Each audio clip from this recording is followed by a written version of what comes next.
Hello friends, स्वागत है आप सभी का जीके स्टडी में। दोस्तों, कैसे हैं आप लोग? उम्मीद करते हैं अच्छे होंगे। तो हम लोग साइंस का क्वेश्चन देख रहे थे, तो चलिए हम लोग बिना देरी किए हुए स्टार्ट करते हैं। हमारा पहला प्रश्न है, ब्लैक होल सिद्धांत का प्रतिपादन किसने किया? इसका प्रतिपादन किया था एस चंद्रशेखर ने। ब्लैक होल सिद्धांत का प्रतिपादन किसने किया? एस चंद्रशेखर ने किया था। बोतल का कॉर्क किस वृक्ष की छाल से बनाया जाता है? तो ये कोक। बोतल का कॉर्क किस वृक्ष की छाल से बनाया जाता है? कोक से। नेक्स्ट है, दूध से क्रीम को अलग करने पर दूध के घनत्व पर क्या प्रभाव पड़ता है? तो ये प्रभाव पड़ता है, घनत्व बढ़ जाता है। दूध से क्रीम को अलग करने पर दूध के घनत्व पर क्या प्रभाव पड़ता है? घनत्व बढ़ेगा। जंग लगने पर लोहे के भार में क्या परिवर्तन आता है? भार बढ़ जाता है। जंग लगने पर लोहे के भार में क्या परिवर्तन आता है? भार बढ़ जाता है। चिकित्सा शास्त्र का जनक किसे कहा जाता है? हिप्पोक्रेटस को। चिकित्सा शास्त्र का जनक किसे कहा जाता है? हिप्पोक्रेटस को कहा जाता है।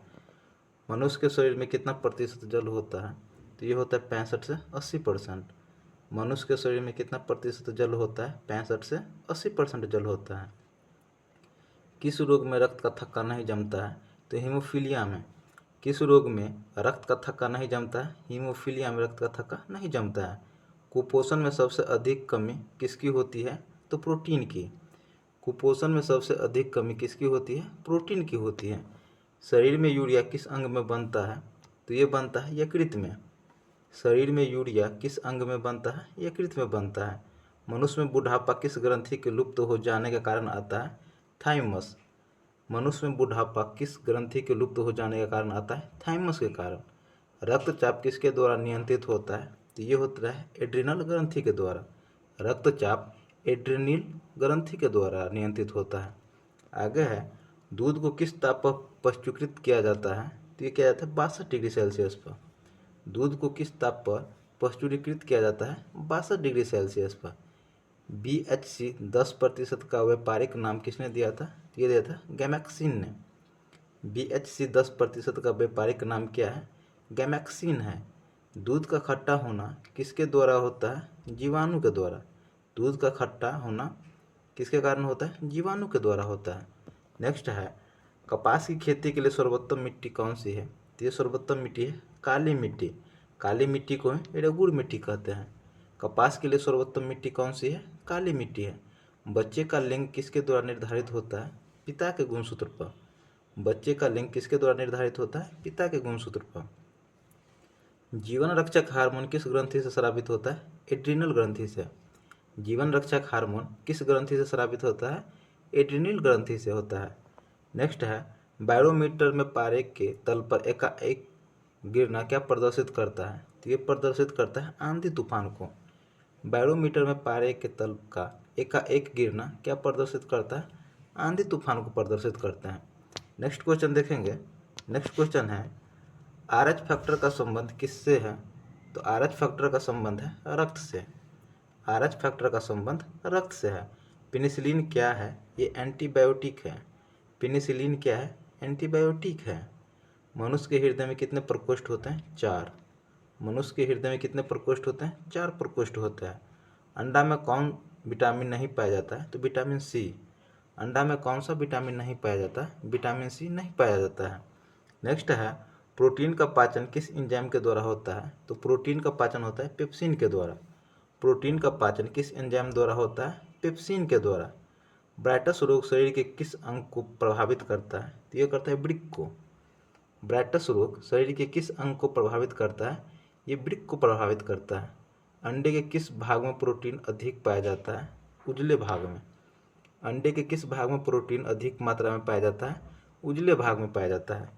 लोहे के किस रूप में कार्बन की मात्रा न्यूनतम होती है? पिटवा लोहा में। लोहे के किस रूप में कार्बन की मात्रा न्यूनतम होती है? पिटवा लोहा में। जीव विज्ञान का जनक किसे कहा जाता है? अरस्तु को। जीव विज्ञान का जनक अरस्तु को कहते हैं। रासायनिक दृष्टि से वाटर ग्लास क्या है? तो वाटर ग्लास है सोडियम सिलिकेट। रासायनिक दृष्टि से वाटर ग्लास क्या है? सोडियम सिलिकेट है। दर्द दूर करने वाली दवाएं क्या कहलाती है? एनाल्जेसिक कहलाते हैं। दर्द दूर करने वाली दवाएं क्या कहलाती है? एनाल्जेसिक कहलाती है। आगे हैं, प्रोटीन किससे बने होते हैं? तो प्रोटीन बने होते हैं अमीनो अम्ल से। प्रोटीन किससे बने होते हैं? अमीनो अम्ल से बने होते हैं। दूध में कौन सी शर्करा पाई जाती है? लैक्टोज। दूध में कौन सी शर्करा पाई जाती है? लैक्टोज शर्करा पाई जाती है। एंटीबायोटिक्स नष्ट करते हैं बैक्टीरिया को। एंटीबायोटिक्स किसको नष्ट करते हैं? बैक्टीरिया को नष्ट करते हैं। लौह का अंश सबसे अधिक पाया जाता है हरी सब्जी में। लौह का अंश सबसे अधिक किसमें पाई जाती है? हरी सब्जी में पाई जाती है। आगे हैं रानीखेत बीमारी संबंधित है, तो ये संबंधित है मुर्गियों से। रानीखेत बीमारी किससे संबंधित है? मुर्गियों से। अल्जाइमर रोग में मानव शरीर का कौन सा अंग प्रभावित होता है? मस्तिष्क। अल्जाइमर रोग में मानव शरीर का कौन सा अंग प्रभावित होता है? मस्तिष्क प्रभावित होता है। अंडाणु का निषेचन प्रायः किस में होता है? फिलोपियन ट्यूब में होता है। अंडाणु का निषेचन प्रायः किस में होता है? फिलोपियन ट्यूब में होता है। आगे हैं पौधे में जैव पदार्थों का वहन किसके माध्यम से होता है? तो ये होता है फ्लोएम के माध्यम से। पौधों में जैव पदार्थ का वहन किसके माध्यम से होता है? फ्लोएम के माध्यम से। इत्र की तीखी गंध अथवा सुगंध की पहचान मस्तिष्क के किस भाग द्वारा होती है? सेरेब्रम के द्वारा। इत्र की तीखी गंध अथवा सुगंध मस्तिष्क के किस भाग द्वारा होती है? सेरेब्रम के द्वारा होता है। एंटीबायोटिक एम्पिसिलिन प्राप्त होती है बैक्टीरिया से।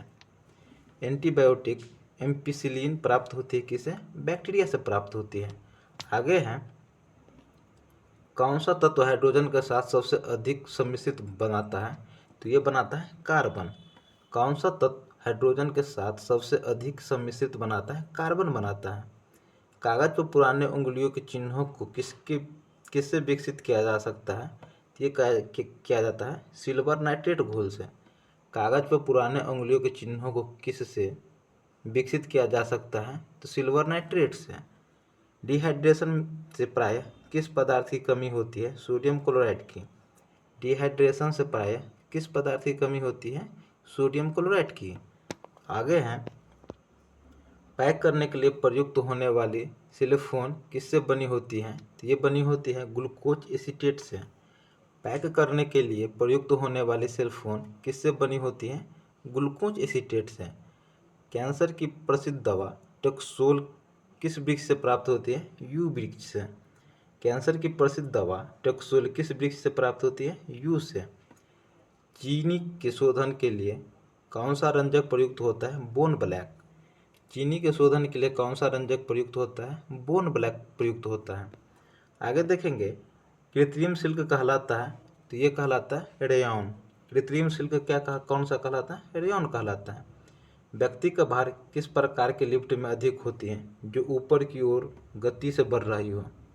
जो ऊपर की ओर गति से बढ़ रही हो। हाइड्रोजन के समस्थानिकों की संख्या है 3। हाइड्रोजन के समस्थानिकों की संख्या कितनी है? 3 है। द्रव्यों में ऊष्मा का सर्वोत्तम संवाहक पारा है। द्रव्यों में ऊष्मा का सर्वोत्तम संवाहक कौन सा है? पारा है। तारों के टिमटिमाने का आंशिक कारण होता है, तो ये आंशिक कारण है वातावरणीय अपवर्तन। तारों के टिमटिमाने का आंशिक कारण क्या है? वातावरणीय अपवर्तन है। किसके साथ कास्टिक सोडा को उबालकर साबुन तैयार किया जाता है? तो ये वसा के साथ। किसके साथ कास्टिक सोडा को उबालकर साबुन तैयार किया जाता है? वसा के साथ। मानव के कशेरुकों की कुल संख्या होती है, तो ये होती है 33। मानव में कशेरुकों की संख्या कितनी है? 33 है। मानव शरीर में औसतन ऑक्सीजन तत्व की प्रतिशत लगभग कितनी होती है? 65। मानव शरीर में औसतन ऑक्सीजन तत्व का प्रतिशत कितना है? 65 है। ग्लूकोमा किसका रोग है? नेत्र का। ग्लूकोमा किसका रोग है? नेत्र का रोग है। आगे हैं सभी जैव यौगिक का अनिवार्य मूल तत्व, तो अनिवार्य मूल तत्व है कार्बन। सभी जैव यौगिक का अनिवार्य मूल तत्व कौन सा है? कार्बन है। फोटोग्राफी में कौन सा अम्ल प्रयोग किया जाता है? ऑक्जेलिक अम्ल। फोटोग्राफी में कौन सा अम्ल प्रयोग किया जाता है? ऑक्जेलिक अम्ल। डायनासोर थे मेसोजोइक सरीसृप। डायनासोर थे मेसोजोइक सरीसृप थे। तो दोस्तों हमारा ये 3 टॉपिक कंप्लीट हुआ। आपको सेशन कैसा लगा हमें कमेंट करके जरूर बताइए। अच्छा लगा हो तो लाइक कीजिए, कमेंट कीजिए। मिलते हैं नेक्स्ट सेशन में, तो चले जाएँ। जय भारत।